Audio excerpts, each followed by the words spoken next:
banyak perdebatan agama sebenarnya tidak gagal karena kurangnya ayat.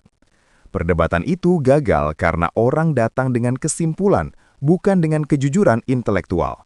Ayat hanya dijadikan alat untuk membenarkan keyakinan yang sudah diputuskan sebelumnya. Dalam diskusi ini, kita melihat pola yang sangat umum dalam polemik antara Islam dan kekristenan. Sebuah ayat diambil, ditafsirkan secara sepihak, lalu digunakan untuk menyimpulkan bahwa Yesus hanyalah hamba Tuhan dan bukan Tuhan. Kedengarannya sederhana, bahkan bagi banyak orang terasa seperti argumen yang sangat kuat. Tetapi, justru disinilah masalahnya. Karena ketika sebuah kitab dibaca dengan niat membuktikan sesuatu yang sudah diyakini sebelumnya, maka yang terjadi bukan lagi pencarian kebenaran. Yang terjadi hanyalah mencari potongan kalimat yang cocok dengan doktrin yang ingin dipertahankan. Dan percakapan ini memperlihatkan dengan sangat jelas bagaimana kebingungan itu muncul, bukan karena Alkitabnya tidak jelas, tetapi karena kerangka berpikir yang dipakai sejak awal sudah salah arah. Ya, silakan Plat M. Jadi gimana Bang, masalah yang tadi itu Bang, jadi Bang Edis ini mengakui bahwa Yesus ini adalah hamba, artinya Yesus memiliki Tuhan, begitu kan? Memiliki Tuhan, ya. Memiliki Tuhan, artinya lebih di atas Yesus, kan begitu? Ya, kalau Tuhan kan sudah jelas di atasnya. Nah ya, apa iya ketika Yesus dituhankan oleh umat Kristen, ketika Yesus dituhankan oleh umat Kristen, Dituhankan atau dituhankan? Ya, dituhankan atau dituhankan. Saya ikuti alurnya Bang Edis. Ketika Yesus dianggap Tuhan oleh bukan dianggap Tuhan. Dianggap Tuhan itu nanti salah lagi. Dianggap Tuhan itu nanti dianggap Bapa di surga. Jadi banyak bahasa-bahasa yang tidak dipahami oleh orang-orang yang tidak terpelajari ini, begitu loh. Apa maksudnya dianggap Tuhan itu apa sih? Dianggap di bawah Yesus Bapa di surga gitu? Atau gimana? Hanya susah ini bahasa-bahasa kita ini. Coba jelaskan dulu sama saya, apa maksudnya dianggap Tuhan itu maksudnya gimana? Iya kan begini Bang. Tadi Bang Edis bilang bahwa Yesus ini adalah seorang hamba. Maka secara otomatis hamba kepada siapa? Tuhan, hambanya Bapak. Bukan kepada Allah ya? Terserahlah karena kita jangan terserah. Jangan terserah. Kalau terserah kita susah kita. Jangan terserah. Saya ulang dari yang pertama. Saya tadi yang pertama masuk roomnya Bang Edis mengatakan, kalaulah umat Kristiani selamat nanti di yaumil akhir di hari kiamat, jangan ke situ, jangan ke situ dulu. Nanti balik lagi. Yesus hamba dari siapa? Saya ikuti alurnya Bang Edis dari Bapak di surga. Dari Bapa di surga itu betul, bukan hamba daripada Allah Tuhannya orang Islam. Jangan disama-sama, jangan halu kalau diskusi. Oke? Nanti Bapak di surga itu baru kita bahas. Sebentar begini. Cak siapa ini saya panggil ini. Kalau tidak tahu namanya saya pun jadi pusing nih. Saya panggil Cak siapa? Hah? Itu sudah panggil yang plat M itu sudah. Ya sudah Cak Madura sajalah, Cak Madura. Begini Cak Madura. Ya. Jadi yang perlu kita tahu, mayoritas pendebat agama ini itu dilakukan oleh orang awam. Ini yang harus kita tahu dulu. Coba saya tanya dulu sama Cak Madura. Banyakan ustadz atau banyakan jamaah? Lebih banyak jamaah. Iya, artinya ustadz itu hanya beberapa saja, jamaahnya banyak. Nah, sama juga dengan umat beragama. Umat beragama itu lebih banyak yang tidak tahu isi Alkitab ataupun Al-Quran ketimbang yang tahu. Sudah paham sampai sini? Betul. Nah, makanya jangan berpatokan kepada mayoritas. Karena mayoritas ini orang-orang tak tahu, tak pernah baca Alkitab, tak pernah baca Al-Quran. Itu kebanyakan. Nah, yang saya lihat begini, Cak Madura. ada orang-orang dari umat Islam berdebat dengan orang-orang dari umat Kristen. Nah, yang dari Muslim, mereka berusaha setengah mati membuktikan bahwa Yesus itu adalah hamba Tuhan. Dengan maksud apa? Dengan maksud supaya membuktikan Islam benar. Lalu dari kelompok yang Kristen, yang orang-orang awam tentu, menolak Yesus itu hamba Tuhan. Dia bukan hamba Tuhan, dia Tuhan. Dia Tuhan kok hamba Tuhan gimana? Tenang, biar saya selesaikan. Sebentar, saya kasih tunjuk lagi. Kegagalan orang itu memahami ini karena mereka tidak bisa membedakan Tuhan itu apa gitu loh. Tuhan itu maksudnya siapa dan apa. Karena pembaca awam. Nah, jangan berpatokan kepada orang-orang awam. Repot kita kalau berpatokan kepada orang-orang awam. Ya, sebentar. Saya kasih buka dulu Lukas pasal yang pertama. Saya mau ngajar dulu. Saya suka ngajar ini sekarang ya. Biar umat ini cerdas. Lukas pasal yang kedua. Saya balikan dulu ya.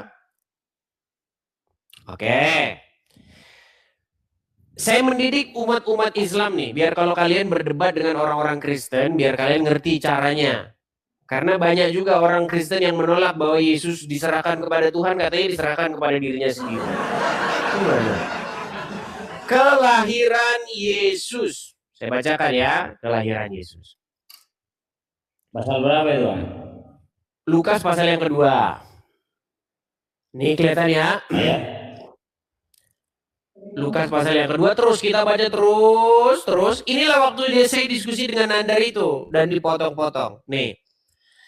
Di sini saya bacakan ya. Yesus disunat dan diserahkan kepada Tuhan. Yesus Tuhan? Bukan berarti. Iya, maksudnya Yesus bukan Tuhan itu, Yesus bukan Tuhan. Kata Tuhan di sini merujuk kepada Bapa di surga. Makanya waktu itu Nandar bertanya kepada saya, apakah Yesus Tuhan? Maksudnya Yesus Tuhan yang ini loh. Nih. Yesus bukan Tuhan yang ini. Ini kata Tuhan ini ditujukan kepada Bapa yang di surga. Begitu. Nah, makanya di sini Yesus disunat dan diserahkan kepada Tuhan. Saya bacakan. Dan ketika genap 8 hari dan ia harus disunatkan, ia diberi nama Yesus, yaitu nama yang disebut oleh malaikat sebelum ia dikandung ibunya. Dan ketika genap waktu pentahiran menurut hukum Taurat Musa, mereka membawa dia ke Yerusalem untuk menyerahkannya kepada Tuhan. Yesus yang adalah Tuhan diserahkan kepada Tuhan. Nah, banyak orang bingung, Tuhan kok diserahkan kepada Tuhan? Tuhan kan satu. Sebentar, tenang dulu. Tuhan kan satu, kok diserahkan kepada Tuhan gimana? Makanya Abdul, Tuhan yang ini itu merujuk kepada Bapa di sorga. Gitu loh.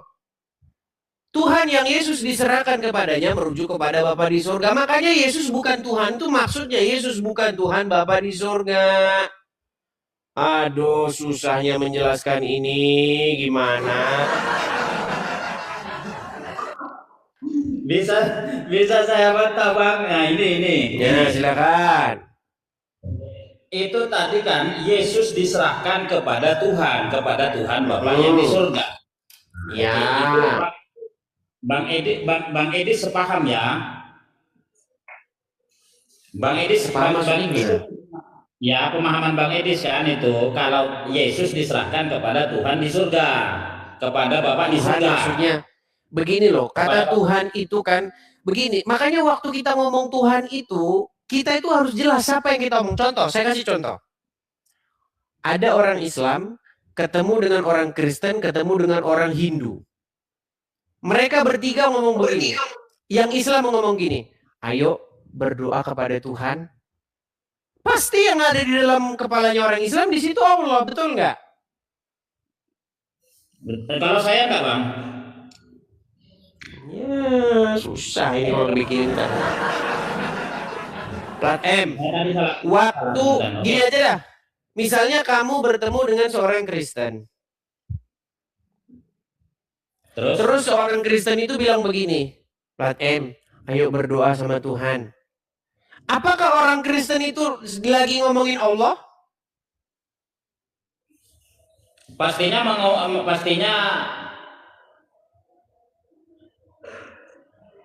iya juga. Makanya waktu orang ngomong Tuhan tuh maksudnya siapa di situ? Makanya saya bilang Tuhan itu aslinya bahasa aslinya itu di situ kurios. Gitu. Dah Bang, kita kembali tadi ke yang Lukas ayat 2. Silakan. Makasih Kak Wina, makasih. Di Lukas ayat 2, Yesus Pasal 2. Pasal yang kedua. Yesus diserahkan kepada Bapa di surga. Nah, ya, yang adalah Tuhan. Yang adalah Tuhan. Ya. Berarti Yesus ini statusnya adalah sebagai hamba. Iya, hamba daripada Bapa di surga. Karena Yesus itu diutus oleh Bapa di surga menjadi hambanya, begitu. Jadi hamba. Dalam bahasa Arab kata itu adalah abdun, dia seorang hamba, sama kami juga hambanya Allah, begitu. Nah, sedangkan Yesus bukan hambanya Allah. Nah, ini salah selipnya itu kan di situ. Dia hambanya Bapa di surga, berarti Yesus bukan Tuhan, dia adalah orang hamba. Bukan Tuhan dalam pengertian dia bukan Bapa di surga. Bingung kan? Pusing kan? Pusing. Ya. Kenapa si IQ kali ini jongkok ya Tuhan? Kenapa seperti ini? Kenapa jongkok? Gimana? Mbak Edis, berarti ini kalau kita mengamati isi Alkitab ini lebih mendekati kepada isi Al-Quran, kepada pemahaman orang Islam. Kami memahami bahwa Yesus itu adalah hamba, dia seorang utusan daripada Allah. Iya, hambanya siapa? Banyak hamba. Hambanya siapa? Dia ini hambanya Allah. Nah, itu yang sesat. Sekarang Bang Edi, yang perlu kita cari adalah siapakah zat Bapa di surga dan siapakah zat Allah. Kan tinggal sudah pas. Nah, itu yang sering saya bahas. Begini, bagaimana cara membedakan? Begini, tenang. Bagaimana membedakan Bapa di surga dengan Allah? Jelas beda. Bapa di surga itu dipanggil Bapa. Sedangkan Allah tidak bisa dipanggil Bapa. Itu sudah menunjukkan bahwa ini bukan sosok yang sama. Terus ajarannya beda. Bapa di surga melarang orang menyembah berhala. Bapa di surga melarang orang untuk sujud menyembah batu-batu. Nah, sedangkan Tuhan Anda malah nyuruh orang sujud nyembah batu. Bapa di surga melarang yang mesum-mesum. Nah, sementara Tuhan Anda malah menjanjikan yang mesum-mesum. Kan beda gitu loh.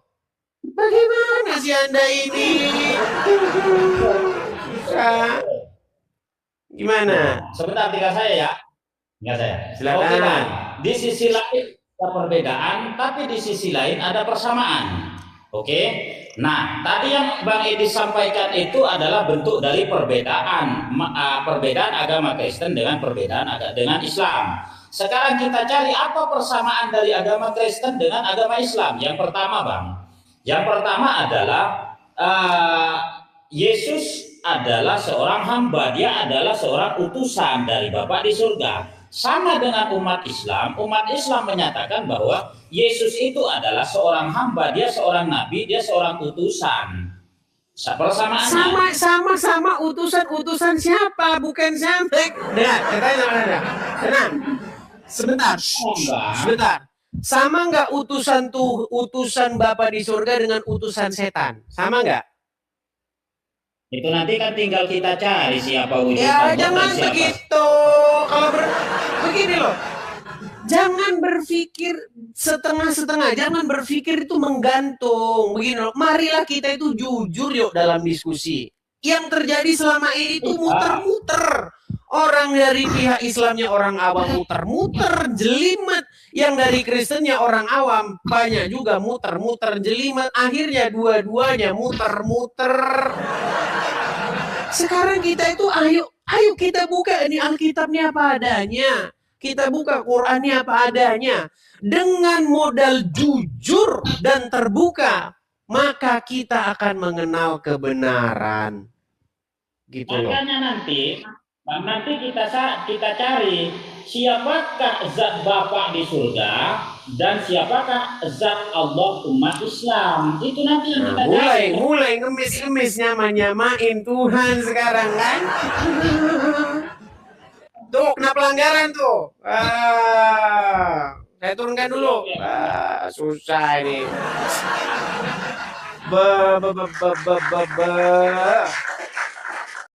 Percakapan ini dimulai dengan sebuah klaim yang sering sekali muncul dalam debat Islam Kristen bahwa jika Yesus disebut sebagai hamba atau diserahkan kepada Tuhan, maka otomatis Yesus tidak mungkin Tuhan. Argumen ini terlihat sederhana, tetapi sebenarnya dibangun di atas kesalahpahaman yang sangat mendasar tentang teologi Kristen. Dalam iman Kristen, Yesus memang disebut sebagai hamba. Itu bukan sesuatu yang ditolak. Justru, Alkitab sendiri menjelaskan bahwa Yesus datang ke dunia dengan merendahkan diri dan mengambil rupa seorang hamba. Dalam bahasa teologi, ini disebut sebagai inkarnasi, Allah yang mengambil natur manusia. Masalahnya, banyak pendebat agama mencoba membaca Alkitab hanya dengan kerangka berpikir yang sangat sempit. Jika seseorang adalah hamba, maka ia pasti bukan Tuhan. Padahal, dalam teologi Kristen, kedua natur itu memang hadir sekaligus. Yesus adalah Tuhan yang menjadi manusia. Jadi, ketika seseorang membaca Lukas pasal 2 dan menemukan kalimat bahwa Yesus diserahkan kepada Tuhan, lalu menyimpulkan bahwa Yesus bukan Tuhan, itu sebenarnya bukan pembuktian. Itu hanya menunjukkan bahwa orang tersebut tidak memahami struktur teologi yang sedang dibicarakan. Kesalahpahaman kedua muncul pada penggunaan kata Tuhan. Dalam diskusi tersebut bahkan diakui bahwa kata Tuhan dalam Alkitab bisa merujuk kepada Bapa di surga. Tetapi setelah mengakui hal itu, lawan bicara justru mencoba menggunakannya sebagai bukti bahwa Yesus bukan Tuhan. Disinilah logika mulai runtuh. Karena dalam tradisi Kristen, istilah Tuhan memang digunakan dalam beberapa konteks. Bapa disebut Tuhan, Yesus disebut Tuhan, Roh Kudus juga disebut Tuhan. Namun bukan berarti ada tiga Tuhan yang berbeda. Konsepnya adalah satu hakikat ilahi yang dinyatakan dalam tiga pribadi. Inilah yang dalam teologi disebut sebagai Trinitas. Masalahnya, banyak kritik terhadap kekristenan sebenarnya tidak menyerang doktrin Trinitas yang sebenarnya. Mereka menyerang versi karikatur dari Trinitas, versi yang disederhanakan agar terlihat mudah disalahkan. Akibatnya, diskusi jadi muter-muter, seperti yang terlihat dalam percakapan ini. Orang Islam mencoba membuktikan bahwa Yesus hanyalah hamba. Sementara sebagian orang Kristen yang tidak memahami teologi dengan baik hanya membalas dengan mengatakan Yesus Tuhan titik. Kedua-duanya akhirnya terjebak dalam perdebatan awam. Yang menarik, dalam bagian akhir diskusi muncul kritik terhadap Islam sendiri. Disebutkan bahwa ajaran Bapa di surga melarang penyembahan berhala, sementara praktik tertentu dalam Islam justru dianggap menyerupai penyembahan benda. Disinilah percakapan berubah menjadi kritik yang lebih tajam terhadap kontradiksi internal dalam agama. Karena jika seseorang menolak penyembahan berhala, tetapi kemudian melakukan ritual yang berpusat pada benda tertentu, maka pertanyaan yang muncul sangat sederhana. Apakah itu benar-benar berbeda atau hanya diberi nama yang berbeda? Perdebatan seperti ini seringkali memanas bukan karena orang benar-benar ingin memahami perbedaan teologi. Perdebatan memanas karena setiap pihak berusaha memenangkan agama mereka, bukan mencari kebenaran. Padahal, jika diskusi dilakukan dengan kejujuran, hal pertama yang harus diakui adalah sesuatu yang sangat sederhana, bahwa mayoritas orang beragama sebenarnya tidak benar-benar memahami kitab mereka sendiri. Mereka mengutip ayat tanpa konteks, mereka mengulang doktrin tanpa memahami maknanya, dan mereka berdebat dengan keyakinan penuh tentang sesuatu yang sebenarnya belum pernah mereka pelajari secara serius. Percakapan ini sebenarnya memperlihatkan satu kenyataan yang sering tidak disadari. Debat agama yang paling keras justru sering dilakukan oleh orang yang paling sedikit memahami teologinya. Ayat dibaca, kata-kata diperdebatkan, suara ditinggikan, tetapi pemahaman tetap dangkal. Jika seseorang benar-benar ingin mencari kebenaran, maka langkah pertama bukan menyerang kitab orang lain. Langkah pertama adalah memahami kitab itu secara utuh. Karena kebenaran tidak pernah takut pada penyelidikan yang jujur. Namun, doktrin yang rapuh selalu membutuhkan dua hal untuk bertahan, potongan ayat dan emosi massa. Dan selama perdebatan agama masih berjalan dengan cara seperti itu, yang kita lihat bukanlah pencarian kebenaran, melainkan pertunjukan siapa yang paling keras mempertahankan keyakinannya.